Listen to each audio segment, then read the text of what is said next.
Alright folks, I finally got my hands on one of the most innovative gimbals yet, the Dji Ronin 4D. And thanks to DJI for sending this out so that I can test it and share with you what I think this gimbal is like using.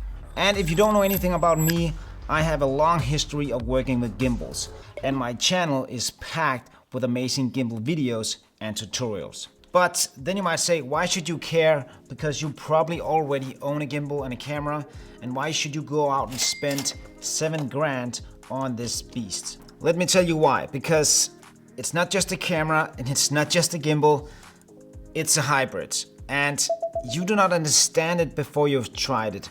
I really didn't, but now that I've used it, I really do. Because it just opens up so many new possibilities of what we can do and how we can create with this gimbal. So today I want to dive a bit deeper underneath the skin of the Dji Ronin 4D, so then you can get a better understanding of what this gimbal has to offer and why I think it really makes a big difference when it comes to creating content. But let's first take a look at some of the footage that I shot with the Ronin 4D. We are taking it to the streets of Copenhagen where I shot a mountain bike video. Here we go.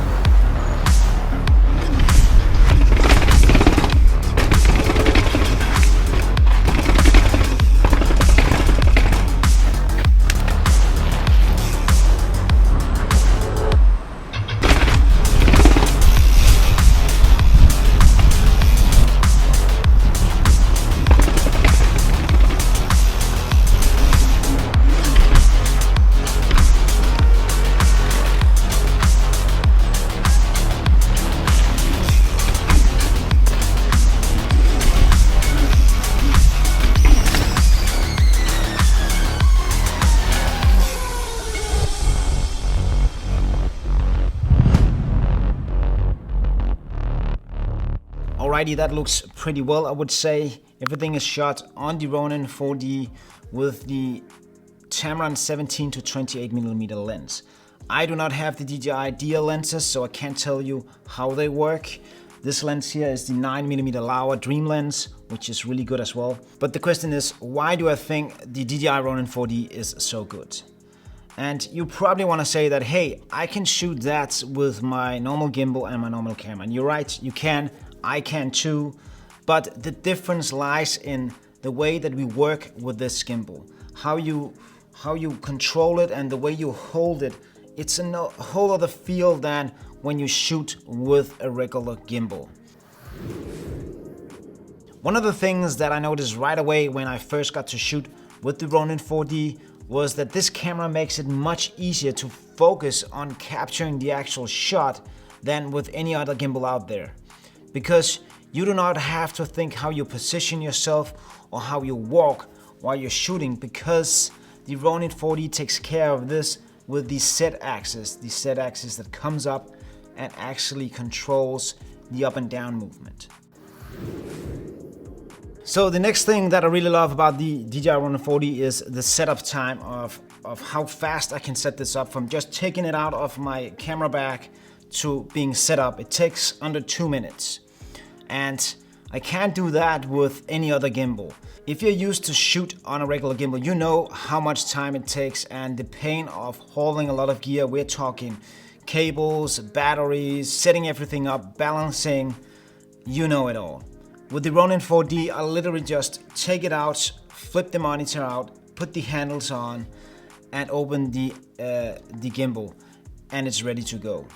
I don't have to think about anything else. So when it comes to setting up on location, I noticed that I would just pack this down and take it out much more than I would do with my regular gimbal, because I never break it apart. Once it's set up, it's set up, because I don't want to redo the whole setup process one more time.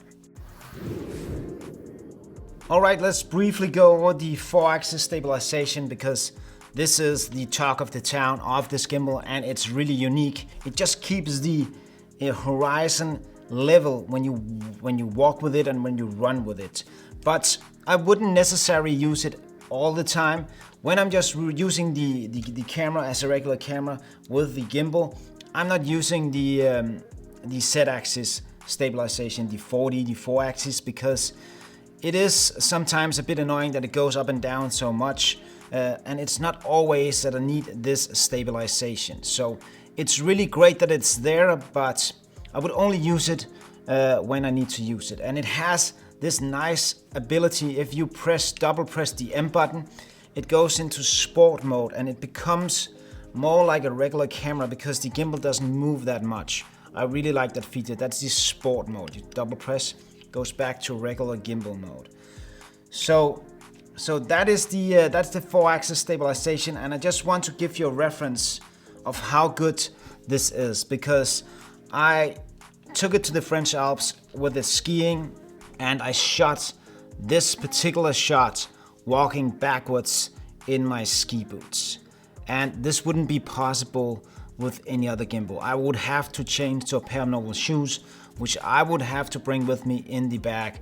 So being able to just keep my ski boots on is just amazing. So again, it just opens up so many new possibilities of what we can do and how fast we can create with this gimbal. The ergonomics of the Ronin 4D is amazing.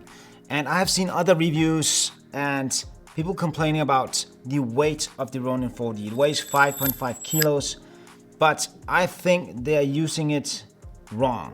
You have to use this as a normal camera and not as a normal gimbal. It's really important that you keep the camera and the gimbal close to yourself, close to your core, so that you will get the weight close to your body. If you hold it out here, then yes, it will be super heavy. And you don't have to do this with the Ronin 4D. You have the 4-axis, which you can deploy, and you can just keep it close to yourself and use it as a normal camera. And then it doesn't feel heavy. So just remember this, if you get your hands on this, use it as a regular camera, not as how you shoot with your regular gimbal setup. One of the biggest problems is back pain.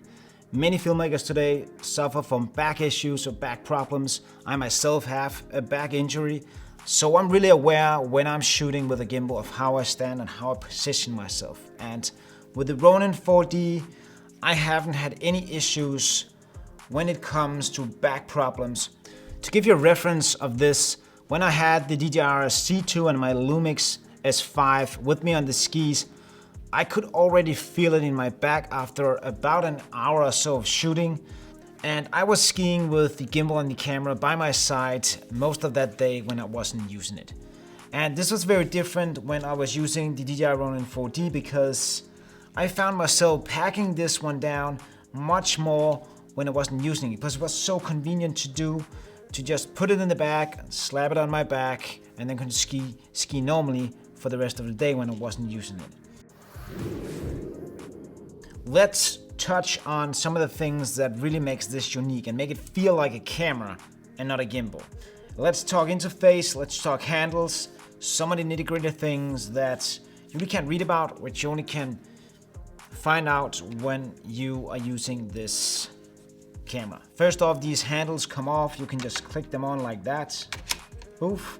And one really unique feature is that you can position them in however you want. This is just brilliant. I love this. Probably the best handles for a camera that I've ever used. You can control everything from these handles. You can lock the whole gimbal, all these buttons, so that you won't touch them. You can move the gimbal head. You can control focus, on and off record. You got peak, you got mode buttons, so you can control some of the features from the interface, from the screen. You got exposure, you got tracking. You can take the gimbal head up and you can lower it again. Recenter the gimbal. You can control a lot of things from these handles. But if you want to change the mode of this gimbal, you'll have to do it from the side. You have these small switches down here where you can switch up and down, and you switch the gimbal mode. You also have record. You can turn on and off the gimbal. You got C1 and C2, which lowers the axis and recenters the gimbal. Not a lot of buttons right here as you normally would see it on a cinema camera, but super simple and very nicely laid out. And this brings me to the screen, because this is where we control most of this camera. And it is so geniusly made, because it's probably one of the best screens that I've ever used on a camera. You see there's no battery, it's all powered off of the camera, which I really love. So one of the good things about this particular screen is that it's a 5.5 inch screen. It's a touch screen, so you can control everything by just pressing on the screen. If you are using gloves, if it's winter, it's cold, they have buttons placed all over this screen, so you can go into all of the menus just by the press of a button. Let's go into the ISO, and then you can use this wheel to just scroll and that's press and select. It's so nice. When I was skiing with this, I can control everything with my thick winter gloves. Something that I haven't been able to do with any other of my gimbal or camera setups. Now let me just show you two of the features that I really love on this screen and the interface. And that is, if you go into ISO, you can see that if you scroll to, let's say, 800, it's say native ISO. And if you go to 5000, it also say native. On most cameras, if you want to find native ISO, you have to know what the native is. They've actually written it on this camera, which I just love. Another thing, which are on most cinema cameras, also on my Panasonic, it's shutter angle. I don't have to remember what shutter speed I'm using when I'm changing frame rates. Again, it's the small things that makes the difference in the big end. And this just makes it so much more convenient to use a camera like this. Should you buy this gimbal? The answer is yes and no. If you're doing a lot of gimbal work, this can really help you to capture some of those shots much easier in a different way and more economically than with your normal camera setup. But if you're going to buy your first camera, no, this is not what you're gonna buy. Buy a normal camera and then buy a gimbal, and then when you have the money, then you can buy this as an additional thing. You cannot have this as your main camera. This will be something that you'll have in your toolbox to use when you need it. So that's the Ronin 4D, and until next time, I think you should go and watch this video if you want to learn more about gimbals. See you next time.